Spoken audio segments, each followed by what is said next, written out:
could contribute on your own to a health savings account. Works very much like an IRA. You put the money in, and you take the deduction on Schedule 1 of your IRS 1040. For a single person, you could put as much as $4,150 this year if you're only insuring yourself. If you have a family, if you have a spouse, you could put in $8,300, which is a pretty sizable subtraction from your taxable income or your gross income. If you're over age 55, you can add $1,000 to either one of those amounts. You do not need earned income. You could have only passive income from your rental properties or from your portfolio earnings. Doesn't matter. You don't have to have earned income like you do for the IRA. Okay, so these are two places where you may be able to reduce your gross income and have a smaller adjusted gross income, and therefore ultimately a lower tax bill. Let's look at a case study to sort of drive home how this works for a sample student. We have Tina Taxpayer. She's a BMCC nursing student. She's 24. She's actually working full-time and finishing up her nursing degree at BMCC. So in 2024, she received from she works in a lab during the day. She got a W-2 from the lab, and it showed that she earned $58,385 for 2024. In addition, she got from her bank and from her investment fund company a 1099 int and a 1099 div. These added up to $1,019 and reflected sales of Tesla shares and some bank interest that she earned. She is receiving royalties as the beneficiary from a book that her father wrote. So she has to declare this as income. It's passive income. She adds it up. Her gross income is $60,004. So that's all her income for the year. She has one adjustment to income. Her mother leaned on her and said, look, you're 24. You got to put some money into an IRA. It'll help lower your tax bill. So she reluctantly put $3,000 in. She listened to her mother. And the immediate result was that she reduced her adjusted gross income to $57,004. So she's done the above the line, right? We've gotten to adjusted gross income right here. Now, below the line, should she take the standard deduction or should she itemize her deductions? Let's look at what that entails. So here's what we did so far. We went from gross income and got her to adjusted income. Now we have to figure out this decision, standard deduction or itemized. So now we're playing below the line to get her to taxable income. So the standard deduction for 2024 for single filers is $14,600. It's pretty generous. If you're married and filed jointly, it's double that, so $29,200. Let's look at what she'd have to come up with if she wanted to itemize her deductions. And obviously you only itemize if the amount is going to end up being more than this or this number. So there's a $10,000 cap on SALT, the state and local income taxes that she could deduct. If she has medical expenses more than 7.5%, they exceed 7.5% of her adjusted gross income, she could deduct that excess amount. She could deduct her mortgage interest if she's paying a home loan. If she's subject to private mortgage insurance, she could deduct that as well. And if she made charitable contributions, which you can only deduct if you itemize your taxes, she could deduct up to 60% of her adjusted gross income if she gave that much away in cash. So let's see her situation. So remember, her adjusted gross income is $57,004. Well, here we see she lives in a rental apartment. So there's no mortgage interest, there's no property tax for her to be able to deduct.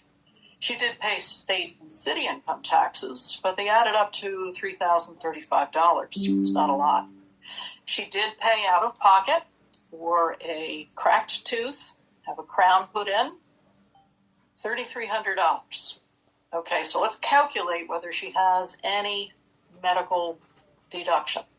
You have to calculate 7.5% of her adjusted gross income, so 7.5% of 57,000 is 3,375. So you subtract that from her total medical expenditures, and you can see it's actually a negative number, so she doesn't have any potentially deductible medical expenses. Yes, she gave money to charity, but when she looked through her records, it was only about $80. So her total itemized deductions add up to $3,115. So clearly she would take the standard deduction.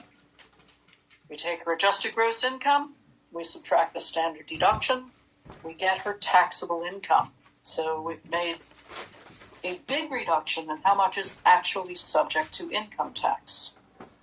Let's look at what this is, the next step.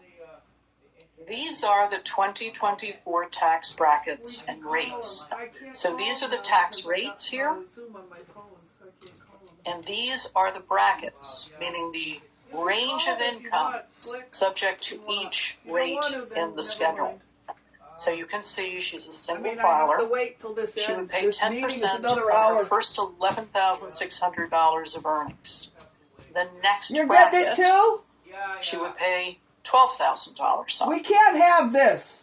This is for earned income. This is unacceptable. W-2, 1099. It's unacceptable. We have people self-employment. This is where all of that money gets taxed. Capital gains, and remember you get a capital gain when you sell a long-term capital gain. If you sell a stock that you have owned or a bond that you have owned for more than 1 year, you have a long-term capital gain, and they get this very nice tax range. So capital gains, long-term capital gains from asset sales, if your income falls below $47,025, your capital gain is subject to a 0% tax rate for single filers. It's double this range if you are married filing jointly.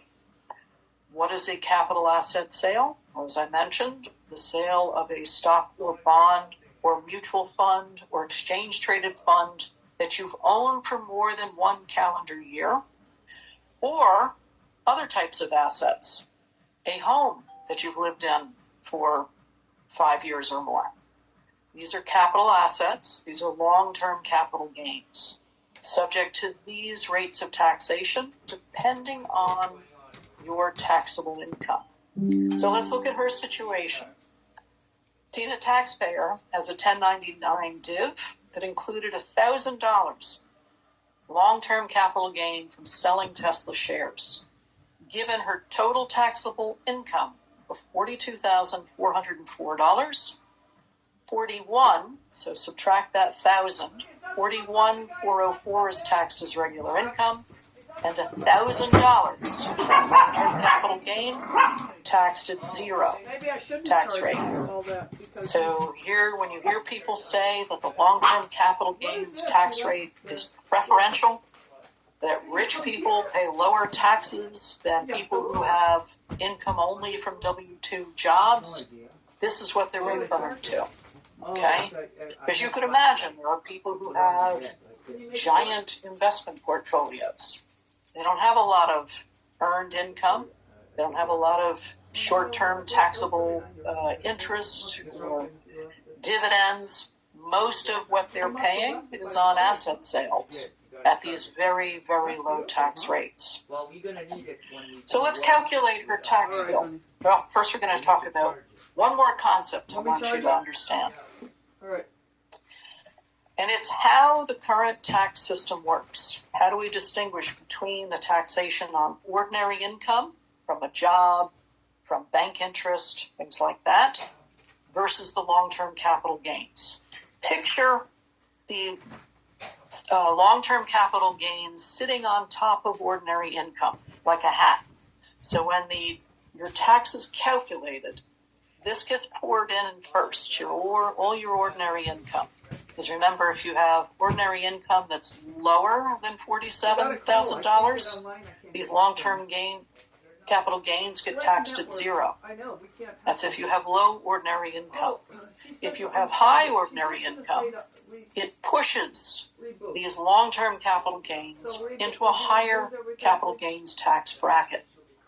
If you can reverse this by reducing your ordinary income through contributions into retirement accounts, for example, through contributions to health savings accounts, for example, you reduce your ordinary income, and less of your long-term capital gains is subject to high tax. Okay? So, bracket creep refers to when your ordinary income goes up and you're paying taxes, income taxes, in higher brackets. That's the concept of bracket creep. Now let's talk about two additional terms I want you to understand. You'll be way ahead of most people walking around if you understand what these things mean, because these terms are used in ways that confuse people, and they're different things. A marginal tax bracket refers to where does your income, the highest point of your earned income, what tax bracket does that fall into? Are you in the 12% marginal tax bracket, or are you in the 22% marginal tax bracket? It just means, how far up this scale do you go? So that's what's meant by marginal tax bracket.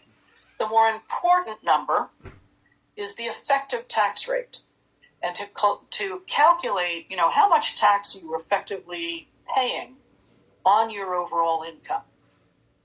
And here what you do, very simple division, you take your total tax expense. How much is the tax bill? And you divide it by your gross or pre-tax income. That's your effective tax rate. Okay, this is more important. This is used as sort of to scare people. All right, so let's turn back to Tina Taxpayer. We now know she's got $42,404 in taxable income, including that $1,000 long-term capital gain. What's her tax bill going to look like? Well, we know she's in the first tax bracket that goes from $0 to $11,600, and that amount of income taxed at 10%. So that part of her tax bill, $1,160. She does go into the 12% tax bracket. And how much into that bracket does she go? $29,803. At 12%, it adds $3,576 to her tax bill. She doesn't even break into the 22% tax bracket, so that's a zero. Separately, what happened to her $1,000 long-term gain? Well, we know because of her, because she doesn't have $47,000 in earned income, that she's taxed at zero for the shares of Tesla. So her total federal tax bill for 2024 is going to be $4,736. Probably most, if not all of this, would have been withheld on her W-2. So she's not going to have to send in a check when she does her, when she files her taxes. She might owe a little bit. It depends. This is on taxable income of $42,404 and on gross pre-tax income of $60,000. Remember the adjustments that we made. Her total income from all sources was $60,000. This income puts her in the 12% marginal tax bracket. Okay? Her effective tax rate, when you divide her tax bill from her gross income, is 8%. Not terrible, okay? And obviously the more she puts into her retirement savings, like if she put in $5,000, it's likely that this effective tax rate would be even lower, okay? Because again, you adjust down by making a traditional IRA contribution. You lower your taxable income.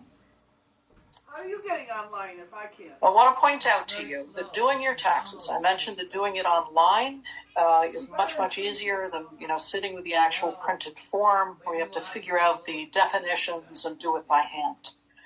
IRS now has free software, and if you go to, actually you can just Google IRS Free File and go make sure you're at this website, irs.gov. It will bring you to a site looks like this. This is just a screen grab of the middle of the page. And here you click on Explore Free Guided Tax Software. What you want to do when you look at this, check the AGI, make sure you fall inside. Also look for software that will let you file your state and local tax returns for free. New York, if you live in the city, you might have to file a New York City tax. You certainly have to file in New York State, so you might as well do that for free. It will walk you through question by question, easy enough to answer. I did this with my nephew last weekend. Very, very simple. So you don't have to pay somebody to do this for you. Most of the students here are going to be working part-time, some full-time, but likely very simple tax situations and maybe some refunds that are owed to you. So well worth looking at. And you can always play with it and, come back to it. See what you might owe or see what you might be have coming back to you, and then finish it before April 15th.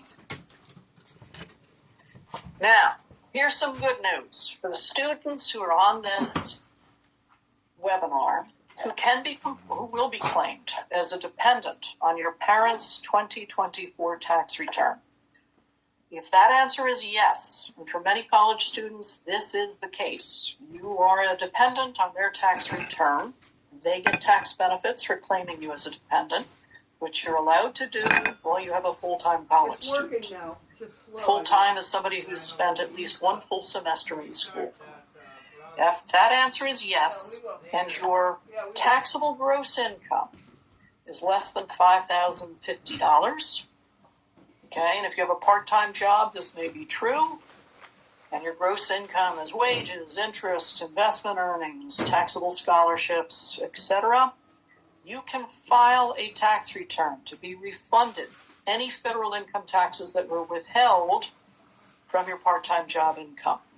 Now, even if your taxable income is higher than this, it's worth going online, IRS Free File, and checking what you might get back.